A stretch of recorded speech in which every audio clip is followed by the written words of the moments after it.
You know, the other day I was just sitting thinking about why this Phoenix Suns team is so good as a healthy human being does, and I came to a couple conclusions. One, the defense and the times they play defense.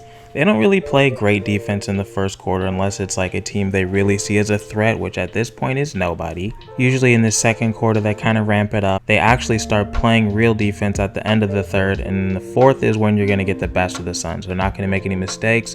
The ball is in Chris Paul's hands, and they're going to get a good shot pretty much every single time down the floor. They're a team that moves the ball around, even though they have Chris Paul, especially in the clutch moments. You know, it's not like he just dribbles 67 times like James Harden and kicks it out to a shooter or turns the ball over.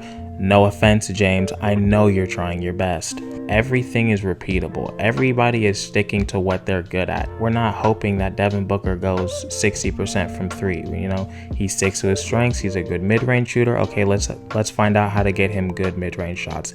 Same thing with Chris Mikal. He gets his slashes. He gets his spot up threes, and now his mid-range game is on another level this year, so they're using more of that. DA, you're not really a post-up guy, so you're going to attack these mismatches, and we're going to give it to you when you're deeper in the paint. You know, like, we're sticking to everybody's strengths, and I think that's why the Suns are able to stay so consistent. Now, Philadelphia, on the other hand, is a team that is fraudulent. They're a team that's going to have a better regular season than postseason. Why? Because James Harden will continue to fail. It's what he does. Doc Rivers, how many 3-1 leads has he blown? Exactly. Joel Embiid, you're not a closer, you're a center. How many centers in the NBA are closers for their team?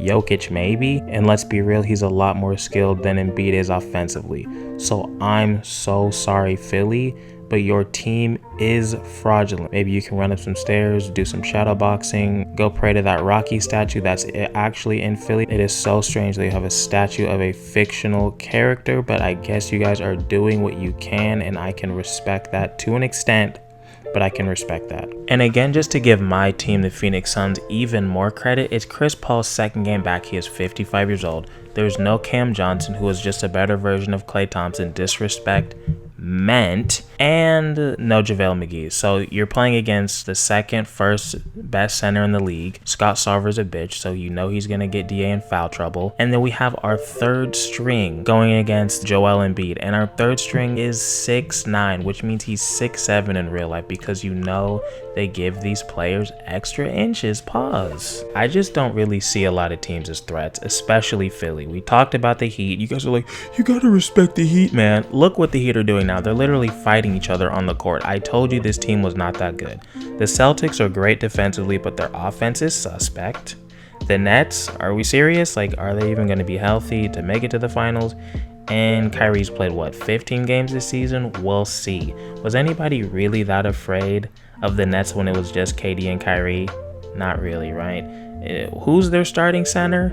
Andre Drummond. I think the Suns will be okay. And who do we have in the West? The Warriors. When's the last time they won a game? Exactly. Who else? The Mavericks. Nick Wright is such an idiot. He thinks just because he's such a LeBron stan, and because Luka is somewhat similar to LeBron, he's like, well, now Luka's the greatest player in the world, and he's gonna shock everyone just like LeBron did. It's like, are you crazy? When I hear him talk, it's like I'm watching the chick from Misery. It's like, this guy is so creepy and pathetic. The way he views LeBron is honestly creepy, and LeBron should get a restraining order, because I'm afraid for his safety, I'm afraid for his health, and I'm afraid for my own mental health watching this. It's disgusting. Get some self-respect. But let's get into the intricacies of the game, because I could trash every other team in the NBA, and as soon as I get this computer going, that'll happen. We've been trying. We built it. We're having issues with the CPU and the motherboard. It's been very annoying. Shout out to Kylan for helping me with this.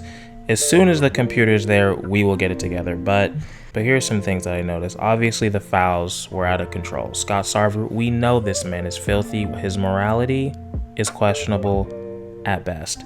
Like I said, typical Suns game. They don't really play any defense in the first. I think the Sixers went off for like 40 in the first, but the Suns were right there. And when I saw that, I'm like, it's probably over for the Sixers. Even when the Suns were down by 15, I was funny. I saw in the comments, people were like, this is CP3's weakness. And I'm like, oh my God, you people clearly don't watch Suns games, because this is how every single game is almost. Unless the team is absolute trash and it's just a blowout from the first quarter, which happens about every fifth game or so. This is just what it looks like. Suns don't try for most of the game. They'll be close, and if it's close, your team is probably screwed, because you're not going to out-execute them. You're not going to have less turnovers than them. You may have more talent, probably not, but maybe you do.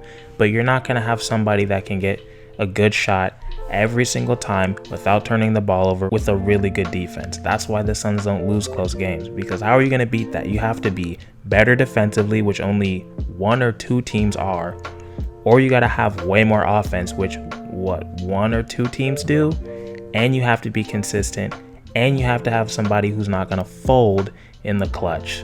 And the Suns have two of the best closers in the league, so it's like, it's just impossible to beat this team. But let's get into the numbers, because to be honest, guys, this was just a very typical game. I know it's Philly, but I don't believe in them.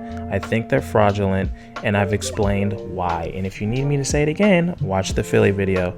Alright, my only complaint for this game is the Mikal minutes. I don't understand why I keep saying Mikal playing 41, 42 minutes a game. The number one seed is locked up. I don't get it, but he is playing well, and I get it. He's indestructible.